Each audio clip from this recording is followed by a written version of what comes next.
اچھا جی، السلام علیکم۔ اچھا یہ دیکھیں، یہ جو دعوت صوفیہ کا ایڈیشن ہے، یہ پہلا ایڈیشن ہے جب یہ پہلی بار شائع ہوئی تھی۔ یہ اس کا میرے پاس دو اصلی اوریجنل کاپی ہے، ایک یہ کاپی ہے۔ اچھا جی، اس کے بعد ایچ کو انجو یہ پہلی ایڈیشن، اس پر از علامہ بشیر سجو جی پورا ٹائٹل پہ کا یا اندر کے ٹائٹل پر یا دونوں پہ آپ دیکھیں گے تو کہیں پر بھی امیر کبیر کا نام نہیں ملے گا۔ اچھا جی سمجھو شعبہ اس کا یہاں پر کوئی نام نہیں ہے۔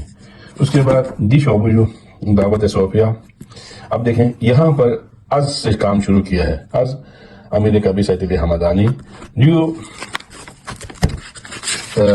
سن 2002 میں اکتوبر میں شائع سمجھو تو تب ششم یعنی کہ اس کا 6 ایڈیشن شائع سمجھو۔ اچھا اس میں از لکھنا شروع کیا ہے۔ اس کے بعد یہ دعوت صوفیہ ہے جو انجمن مرکز انجمن خبروں نے شائع کیا ہے، اور یہ وہ ایڈیشن ہے جس پر باقاعدہ سے تصنیف ہی لکھا ہوا ہے، تصنیف امیر کبیر سید علی حمدانی مترجم علامہ بشیر برا خپلو۔ یہ وہ ایڈیشن ہے جس میں علامہ بشیر نے اپنے تمام کتابوں کو جو ترجمہ کیا تھا وہ نوربخشی قوم کے لیے اس نے وقف کیا تھا۔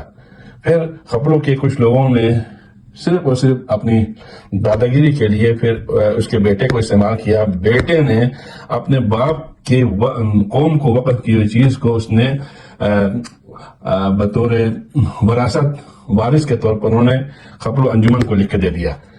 تو خپلو انجمن کے بندے آیا، اسے لکھوا کے لے کے گیا، پھر انہوں نے اس کو شائع کیا۔ شائع کرنے کے بعد ان کی جو ہے 2 نمبری ہی کہوں گا میں اس کو کہ 2 نمبری دیکھیں یہاں پہ انہوں نے تصنیف شروع کی۔ یہاں پہ دیکھیں کہ انہوں نے از سے کام شروع کیا، یہاں پہ تصنیف لکھا۔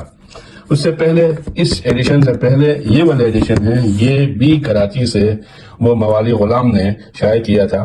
اس پر بھی آپ دیکھیں گے تو تصنیف لکھا ہوا ہے، تصنیف امیر کبیر سید علی حمدانی المعروف شاہ حمدان اردو ترجمہ علامہ بشیر۔